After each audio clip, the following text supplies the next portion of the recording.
Friends, आज आप लोग के लिए टॉपिक लेकर के आए हैं रेडक्लिफ ब्राउन का संरचनावादी परिप्रेक्ष्य।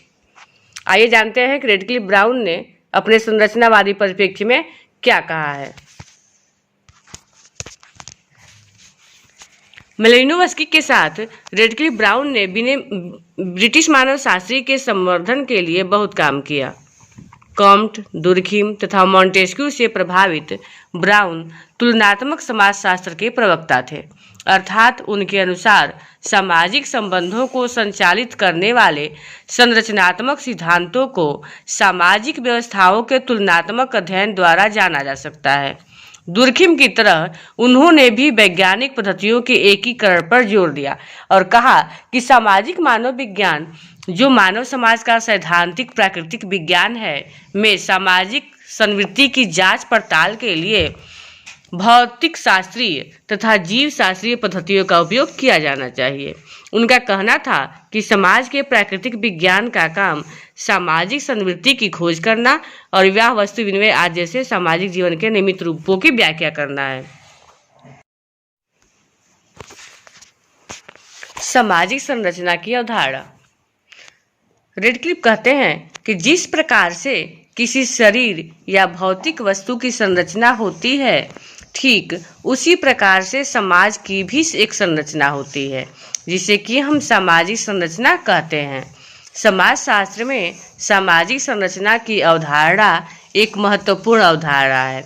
अपने प्रारंभिक अध्ययन में रेडक्लिफ ब्राउन ने कहा है कि सामाजिक संरचना की प्रकृति और इसका निर्माण करने वाले तत्व स्वयं मनुष्य ही हैं तथा सामाजिक संरचना संस्थात्मक रूप से परिभाषित और नियमित व्यक्तियों के पारस्परिक संबंधों की ही एक व्यवस्था है।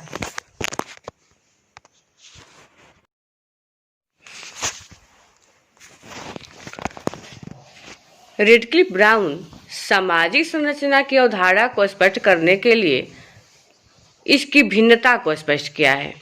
उन्होंने कहा है कि सामाजिक संगठन एक ऐसी दशा है जो कुछ व्यक्तियों की क्रियाओं के बीच पाए जाने वाले तालमेल का बोध कराती है। इसके विपरीत सामाजिक संरचना विभिन्न परिस्थितियों और भूमिकाओं से संबंधित व्यक्तियों की एक क्रमबद्धता है। उदाहरण के लिए, एक कारखाने में जब प्रबंधक, इंजीनियर और विभिन्न श्रेणियों के श्रमिक श्रम विभाजन के द्वारा कार्य करते हैं, तब ऐसे तालमेल को हम कारखाने का संगठन कहते हैं।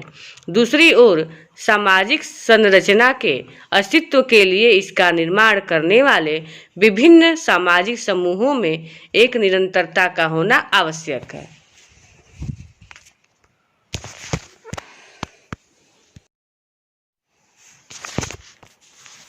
रेडक्लिफ ब्राउन के अनुसार सामाजिक संरचना के तत्व।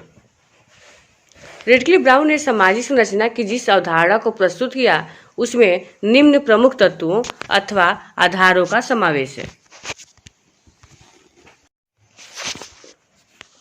पहला नंबर, सामाजिक भूमिकाओं के अनुसार व्यक्तियों और वर्गों का विभेदीकरण। रेडक्लिफ ब्राउन कहते हैं कि व्यक्तियों, समूहों और वर्गों के बीच उनकी सामाजिक भूमिकाओं के आधार पर विभेदीकरण ही सामाजिक संरचना का महत्वपूर्ण तत्व है। इन्हीं संबंधों के आधार पर प्रत्येक व्यक्ति को समाज में एक विशेष स्थिति तथा कार्य प्राप्त होते हैं, जिसे आप लोग पढ़े होंगे परिस्थिति और समाजीकरण। इस प्रकार जातिगत संबंधों के माध्यम से सदस्य जो स्थिति प्राप्त करते हैं, उसी के आधार पर अस्पृश्यता, नातेदारी तथा अंतर्विवाह जैसे कुछ विशेष प्रतिमान हमारे समाज में विकसित हो गए हैं। इन प्रतिमानों से बनने वाली संरचना को ही भारतीय सामाजिक संरचना कहते हैं।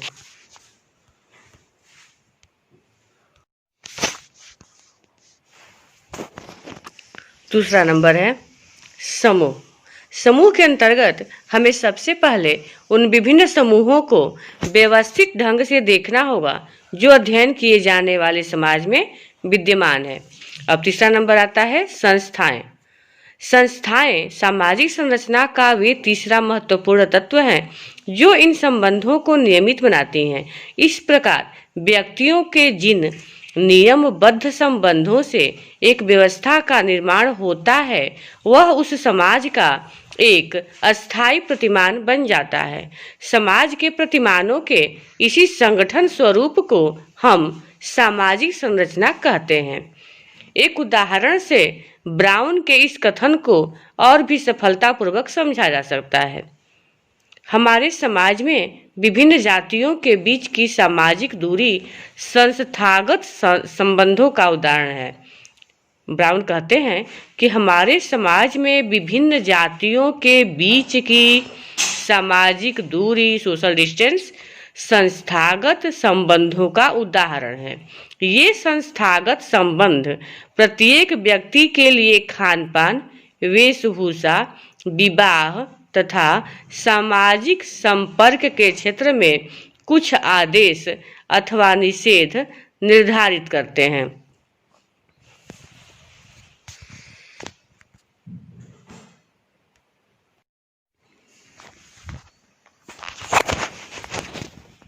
अब चौथा नंबर आता है हित एवं मूल्य। मूल्य लोगों के समक्ष एक ऐसा आदर्श वातावरण प्रस्तुत करते हैं जिसमें व्यक्ति अपना जीवन व्यतीत करते हैं। मूल्यों द्वारा ही सामाजिक संरचना के प्रतिमान का निर्धारण होता है। आप लोगों ने राधा कमल मुखर्जी के मूल्यों का सिद्धांत को पढ़ा होगा। उसी मूल्य की बात ये कह रहे हैं रेडक्लिफ ब्राउन। सामाजिक संबंध दो प्रकार के कहे जा सकते हैं, समता संबंध और असमता संबंध।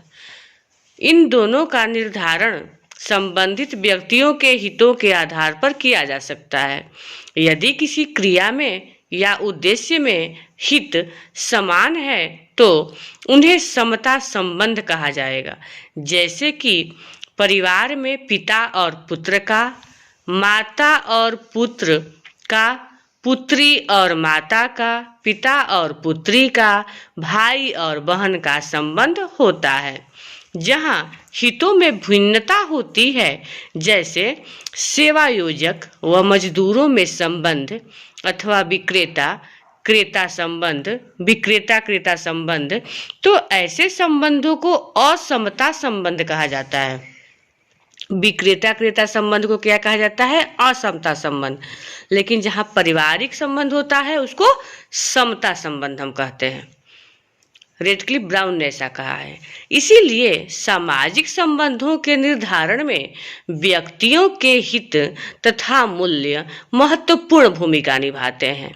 अतः रेडक्लिफ ब्राउन लिखते हैं कि सामाजिक हितों और मूल्यों का अध्ययन इस अर्थ में सामाजिक संरचना के अध्ययन का एक भाग है।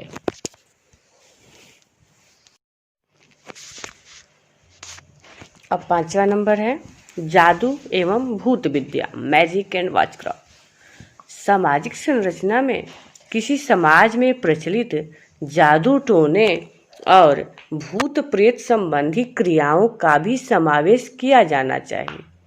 सभ्य कहे जाने वाले उन्नत मनुष्य भी सगुन, अपसगुन, हस्तरेखा, ज्योतिष, ग्रह विचार तथा अन्य टोटकों से पूर्णतः मुक्त नहीं है। वास्तविकता तो यह है कि जब मनुष्य या समूह ऐसी अवधारणा या विकट परिस्थितियों में पड़ जाते हैं, अर्थात जब पहले से प्राप्त ज्ञान या उपाय काम नहीं आते हो, तो व्यक्ति सियाने लोगों या पुरोहितों से झाड़ फूक, ताबीज या देवता को प्रसन्न करने के लिए बलि या भोग चढ़ाने का वचन देने आदि का सहारा लेते हैं। इसलिए इनमें निहित मूल्य भी सामाजिक संरचना के भाग हैं, क्योंकि वे व्यक्तियों के परस्पर संबंधों को प्रभावित करते हैं।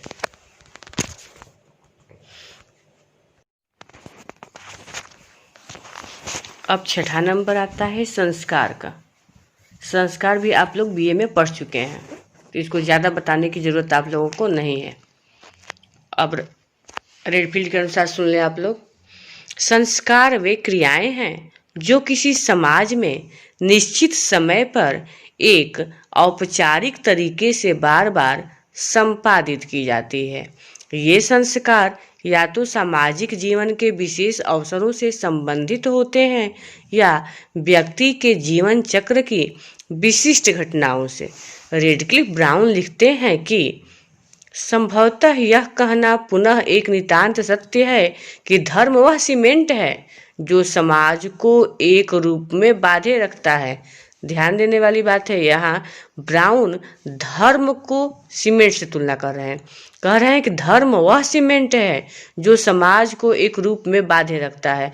मतलब है कि जिस प्रकार से किसी भवन का निर्माण जब होता है तो उसमें भवन का निर्माण करने के लिए जो मसाले का प्रयोग करते हैं, जिसमें एक बालू सीमेंट का मिश्रण बनाया जाता है, जिससे कि मिस्त्री जो होते हैं मसाला कहते हैं, उसी मसाले को लगा करके एक ईंट के ऊपर मसाले को लगा करके दूसरी ईंट को रखा जाता है, जिससे कि दीवार खड़ी होती है।